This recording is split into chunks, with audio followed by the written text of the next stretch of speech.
Hello, আসসালামু আলাইকুম guys. আমি আজকে আপনাদের দেখাবো কিভাবে ভিডিও লিপ দিয়ে আপনারা অ্যানিমে ভিডিও এডিট করবেন বা অ্যানিমে ভিডিও বানাবেন আপনাদের পার্সোনাল ভিডিওগুলো দিয়ে। আমি এখন দেখাবো যে আপনারা প্লে স্টোরে যাবেন, এখন ভিডিও লিপ লিখে সার্চ দিবেন, তারপরে অ্যাপটা ইনস্টল করে নেবেন। আমি অ্যাপটা ইনস্টল করে নিলাম।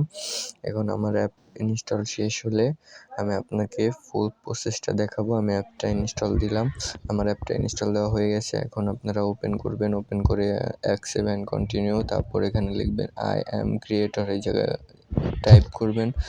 টাইপ করার পর এখানে আবার search for a video editor, এটাতে ট্যাপ করবেন, তারপর যে কোনো একটা সিলেক্ট করে দিবেন।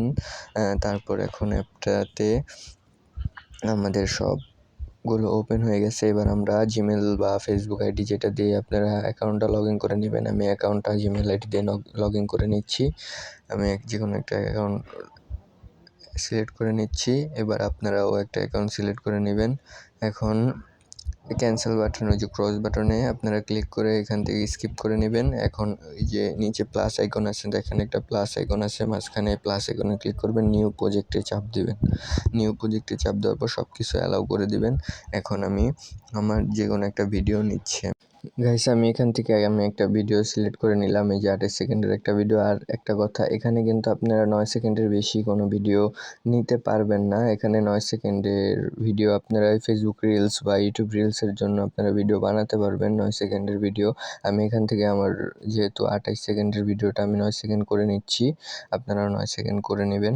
আমার 9 সেকেন্ড করা হয়ে গেছে, প্রায় 9 সেকেন্ড করে। এবার আমি এখানে অ্যাড ইফেক্ট, নিচে দেখবেন অ্যাড ইফেক্টের একটা অপশন। গাইস, এই অ্যাড অপশনের উপরে ক্লিক করে এখানে লিখবেন অল এনিমি, লেখা আছে এআই এনিমি। এআই এনিমির উপরে ক্লিক করবেন। এই যে ফায়ার ইফেক্টটা আমি সিলেক্ট করলাম। এখন আপনারা একটু ওয়েট করবেন, এটা প্রসেসিং চলতেছে। এটা প্রসেসিং হওয়ার পর বুম, এখন আপনারা দেখতে পারবেন। মেকআপ করতেছো, এটা কিন্তু ভালো না। কেন তুই দিবি? গাইস, আপনারা দেখলেনই তো কীভাবে আমি ভিডিওটা এডিট করলাম। এভাবে আপনারা ভিডিও এডিট করবেন। তারপরে যে এক্সপোর্ট অপশন আছে, এক্সপোর্ট অপশনে থেকে এখানে আপনারা ভিডিওর কোয়ালিটিটা সিলেক্ট করে তারপর এখান থেকে সেভ ভিডিওতে ক্লিক করবেন, আপনাদের ভিডিওটা সেভ হয়ে যাবে। এভাবে আপনারা আপনাদের ফেসবুক রিলস এবং ইউটিউব রিলসের জন্য আপনারা ভিডিও বানাতে পারেন।